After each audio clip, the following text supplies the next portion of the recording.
So I'm pretty a creative type person, so and I like to think outside the box, and I'm a man-child really. I don't know if I should have said that, but anyway.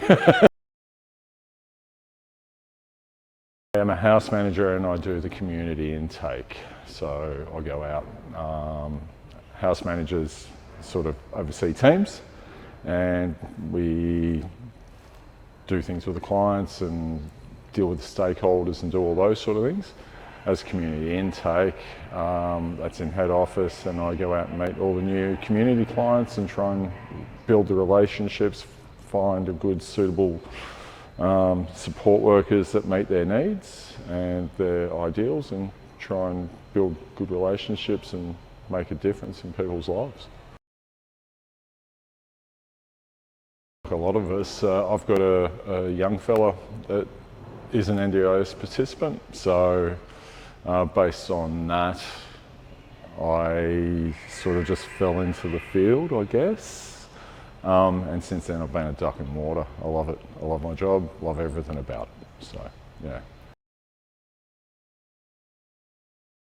Logistics.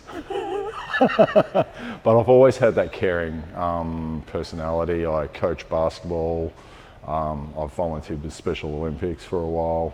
I've always been actively somewhere, coaching, mentoring, helping, always. And my family is the same. They're, aged carers and all those sort of things. So they've been in aged care for 40 years. It kind of naturally happens, if that makes sense, yeah. I enjoy coming to work every day, that's for sure. Even on a tough day, I still love coming into the work. I love everyone I work with. Even the hardest participant for behaviours, I still come in every day and I love working with them. Love the people I work for, love the people I work with, love the networks I've made, and even all the professionals that I've met on the journey, so yeah. I've got way too many, mate, way too many. One of my big ones was, so I had a participant that didn't really want to engage with the family. And after a long couple of years with that, we've finally got him doing family things and actually actively wanting to spend time with the family. It wasn't just me, it was the whole team. It was also the family, and just changing some mindsets and all those sort of things. And I think we've done a really good job. Made a big, significant change in the family for him. So I think that was a positive. He's got a sense of family and all those sort of things, so, which is really positive. So a lot of the time when you're dealing with kids outside in the housing systems, a lot of them crave that family want, the home cooked dinner and all those sort of things. So just replicating that and reintroducing that in a lot of ways is a massive achievement in my mind. I worked with another one. I had a bit of a fear of heights, and we did the MCG tour, and they couldn't believe I got a photo with him on top of the MCG. So, but he didn't realise he was that high up, but we still managed to get the photo, and he was proud of himself for overcoming a fear, and his family were just like, how did you manage to do that? So yeah, that gave me goosebumps, and it achieved something he wanted to do, because he'd never been on that tour. He's a sports nut, and he loved everything about that day, so that was really cool. We are a pretty good team, like from Ravi and Krishna down. They know who everyone is, and every morning everyone's saying good day to each other. It's probably take you 10 minutes before you start work at our office, because everyone walks in, says hi to each other, has a chat, and then 10-15 minutes later you start work. So if that's not to say that everyone's sort of there for the right reasons, I'm not sure what is, You feel a part of something.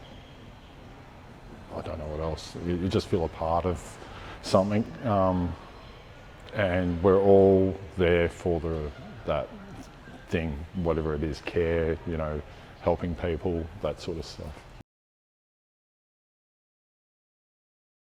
I think how difficult it can be.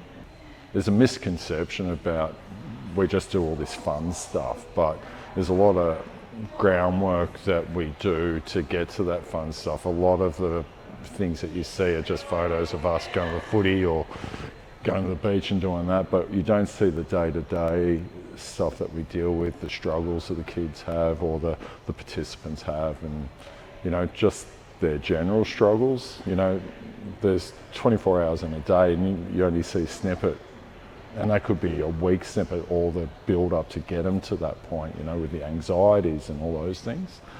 So yeah, there's more to it than just the, you know, the glossy, you know, happy photos that you see on a lot of promos. I actually don't promote that I work in the NDIS, and when I'm with a participant on the floor, I don't wear the name tags, I don't wear any of that. It's me and another person. You go there as kind of, I don't want to say mates, but you want to have that perception that you're not, you know, you're there as if you were mates in a way, and you're trying to make it more inclusive and all that without bringing attention to anyone.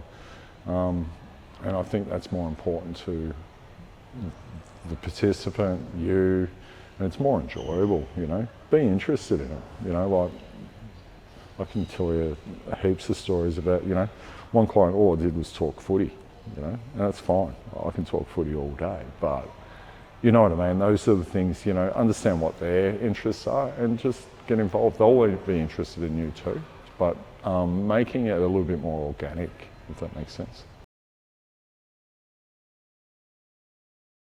Do it. If you've got a care, if you care about people and you know, it's not for everyone, but if you've got that care mentality, it's the most rewarding career I've ever encountered, and I anticipate I'll be doing it until I can't do it anymore. So, you know, when I retire.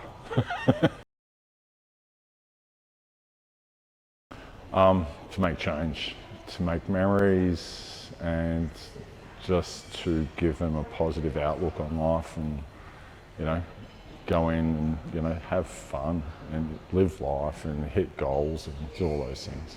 You know, whatever their goal is, let's achieve it. You know, how are we going to do it? Stop and, you know, be positive, really. Yeah.